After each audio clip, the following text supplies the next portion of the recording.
Hey everybody, so back with another band spotlight. Finally, this is the first band spotlight since the whole pandemic thing, and I'm here today with Broadwing.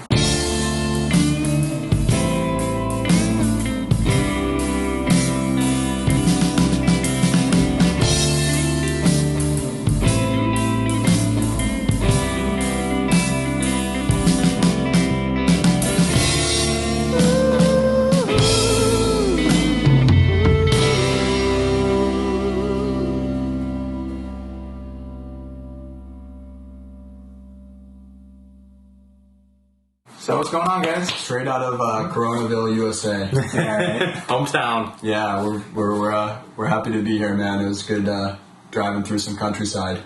And you guys had, what, a 3-hour drive? Yeah. Yeah, it was nice though. A lot of nice views. Well, thank you for coming so far.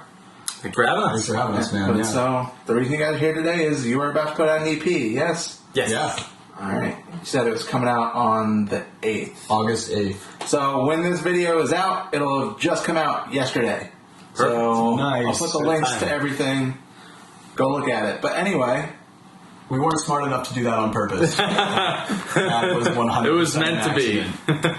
But yeah, man. Excited to have the EP coming out. It got tracked in the winter time.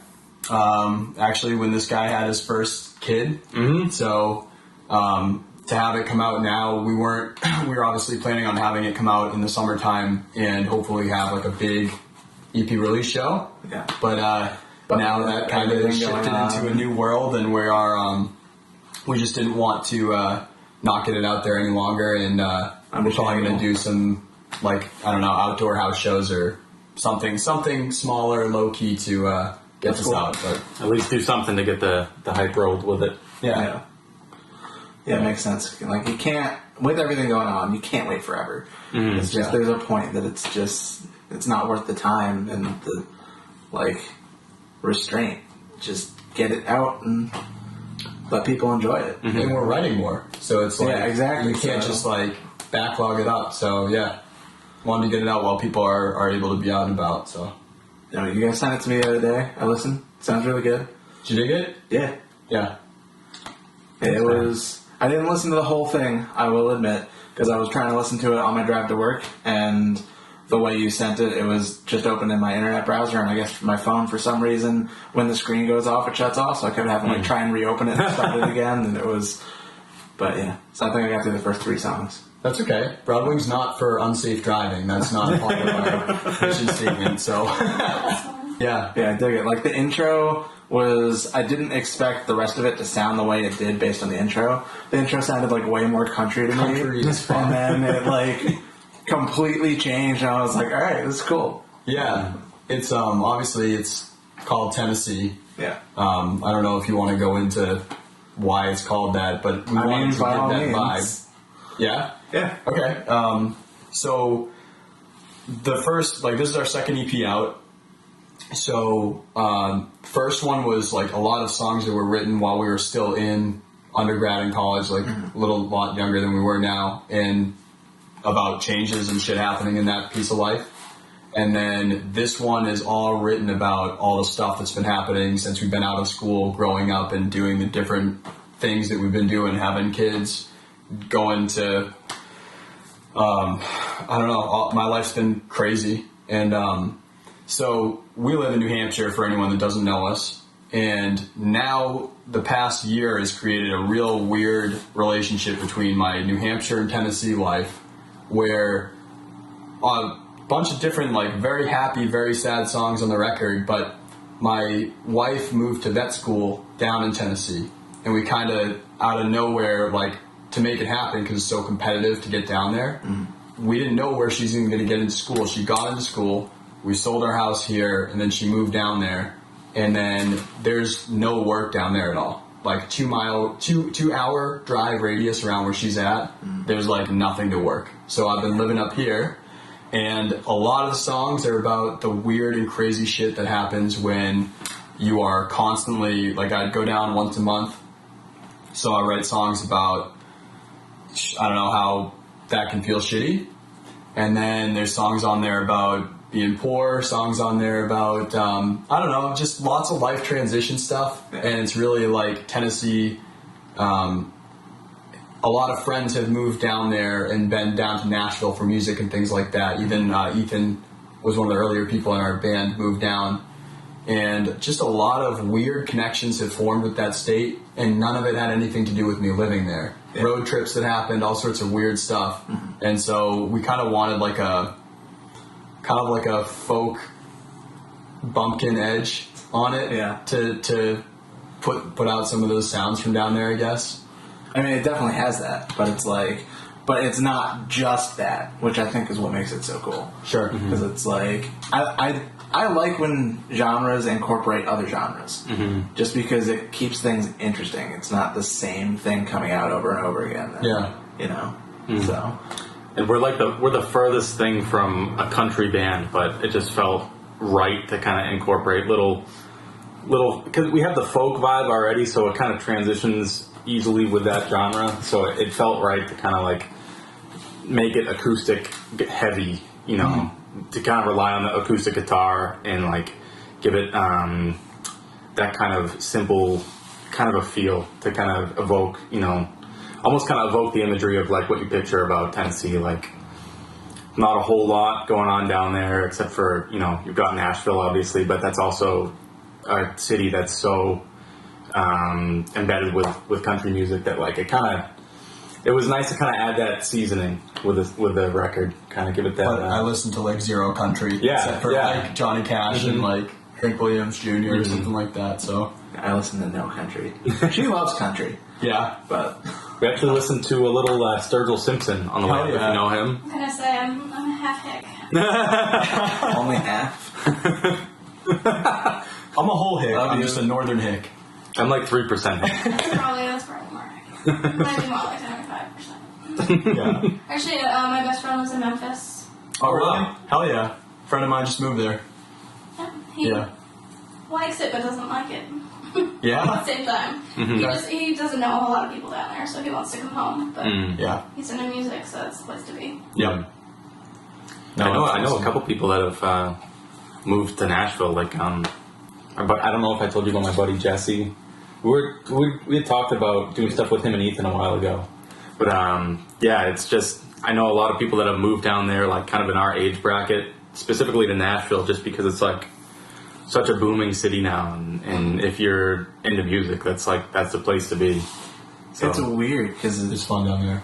just because Nashville has always obviously been like country central. Yeah. But at this point, there's so much other music going on down there. It's like, and obviously, like in the last 100 years, we've seen different cities throughout the country be like the place for like the scene at the time. Yep. And I feel like right now it's Nashville. If it's not yet, it's about to be. Yeah. And it's like so many people are moving there. So much good music is coming out of there right now. It's awesome down there. I would move there. I have that northern blood. I have to be there. Yeah. You know, but I love it down there. Yeah, no, I couldn't just because I hate the heat.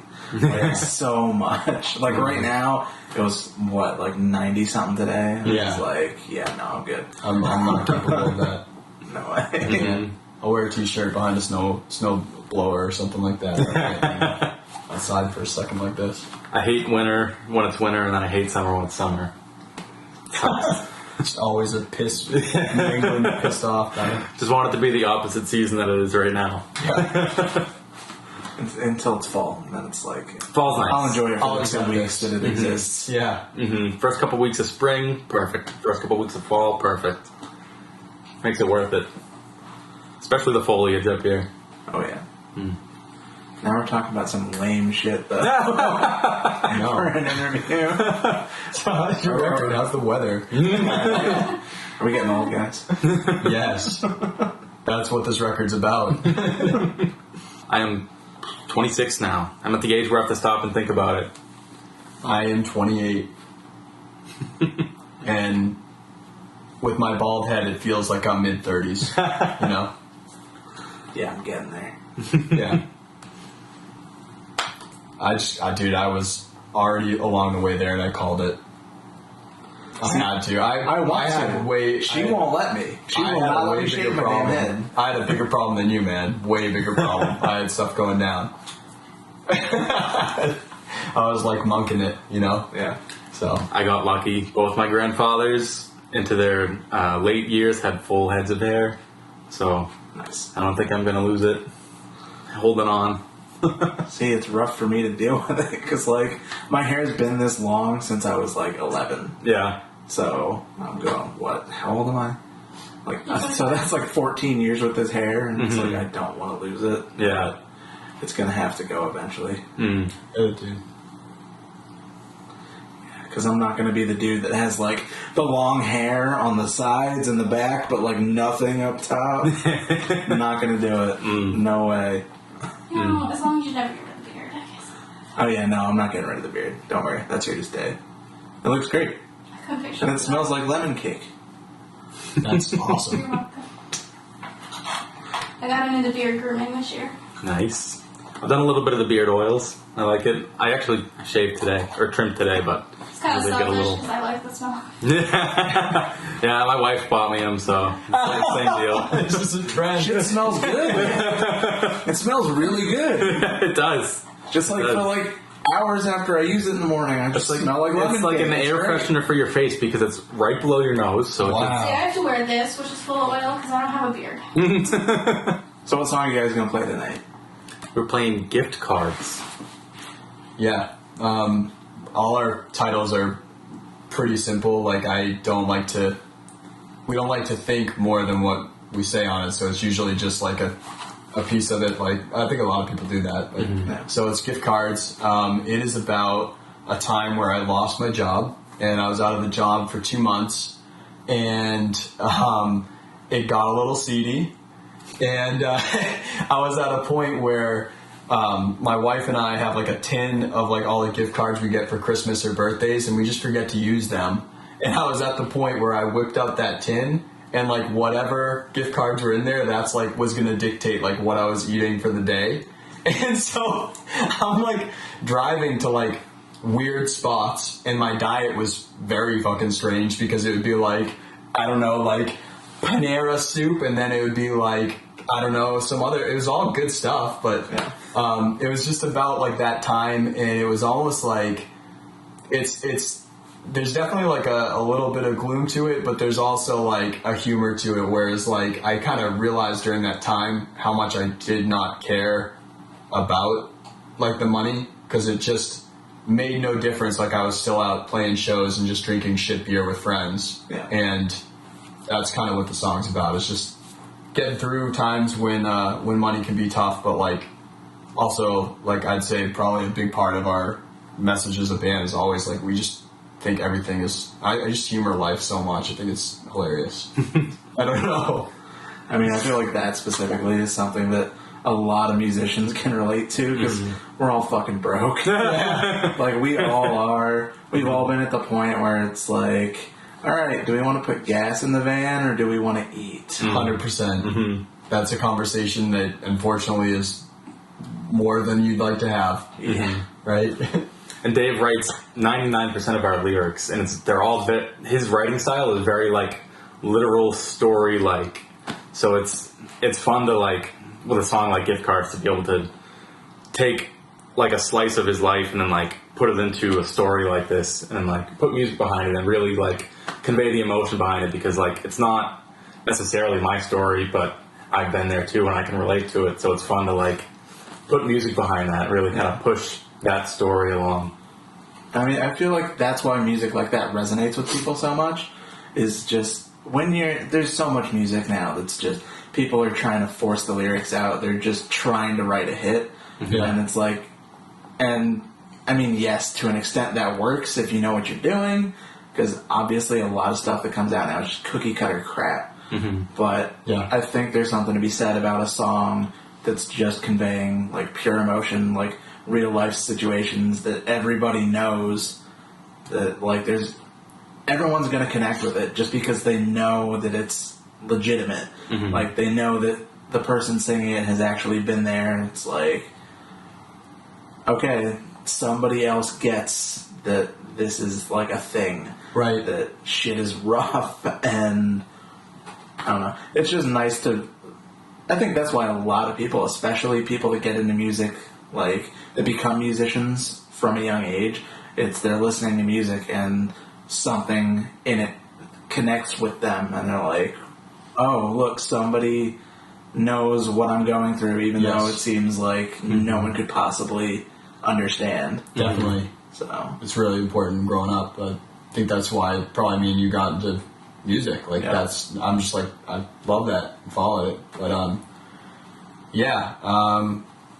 don't know. It's really funny because like I've heard other artists say like you can't write if something bad isn't happening in your life. Yeah. And now my wife has moved home, and I'm not like traveling as much. It's not as shitty, and I'm not broke.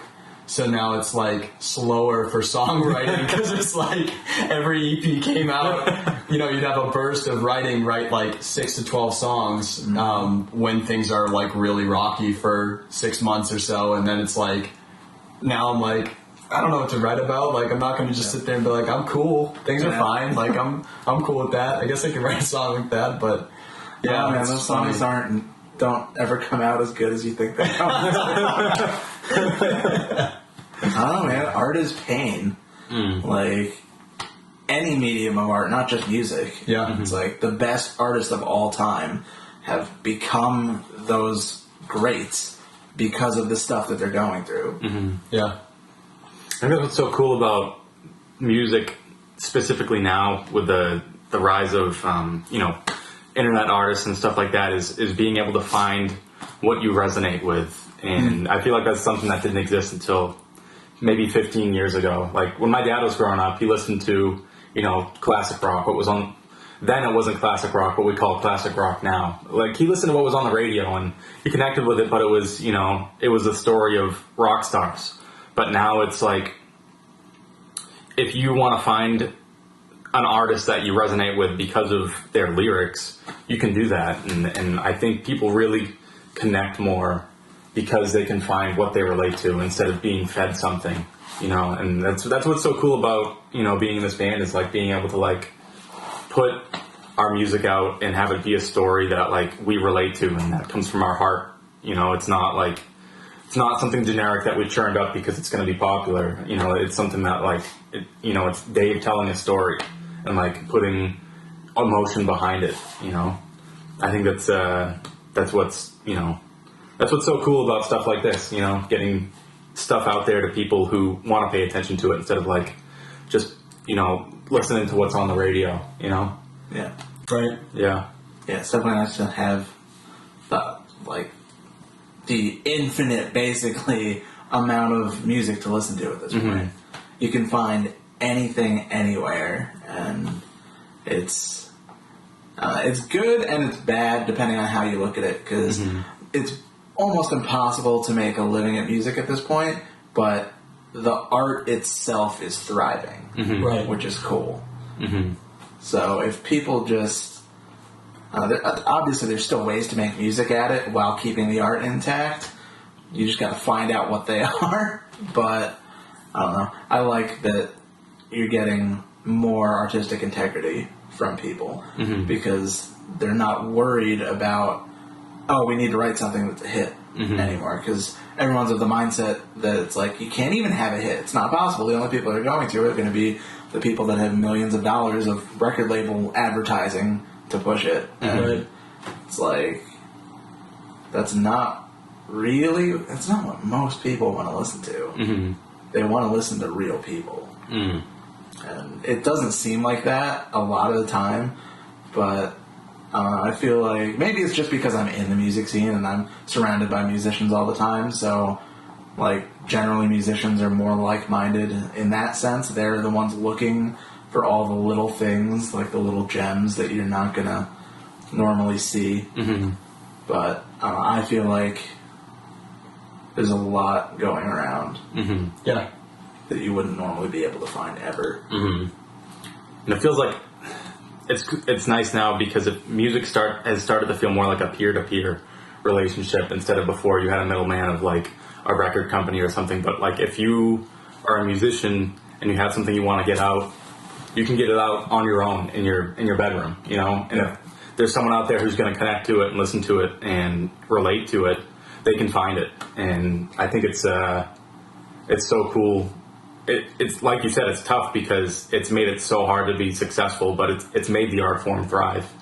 And I think it's spawned so many different genres and everything that it's impossible to listen to everything that's out there. Yeah. But that's also amazing because it's given people the ability to really dig in with what they connect to instead of just, you know, like I said, listening to what's on the radio. It's cool to be a part of that, a small part of that, but I love it.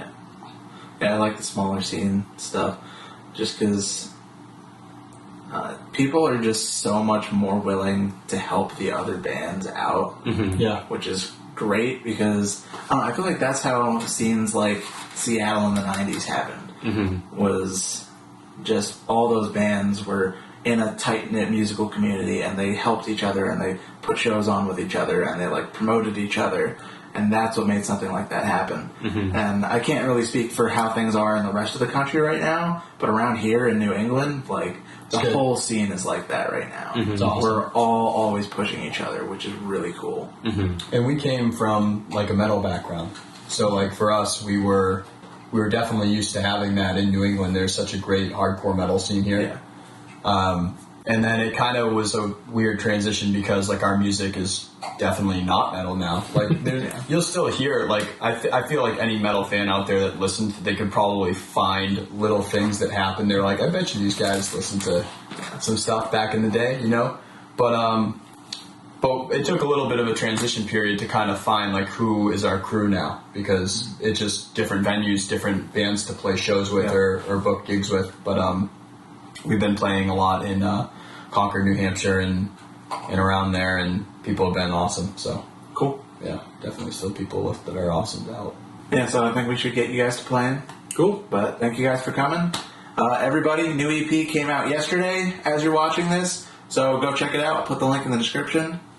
Yeah, let's get going. All right, you ready, man?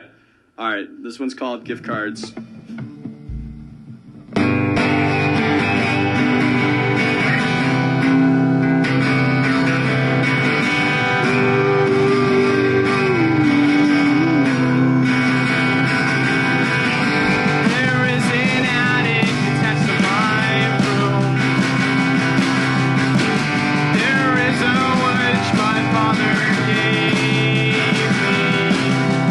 Inside that fridge there is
the journey.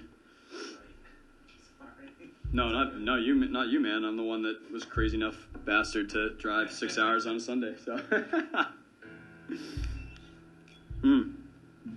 that shows how cool you are, Zach. I want to be here. All right, you ready, man?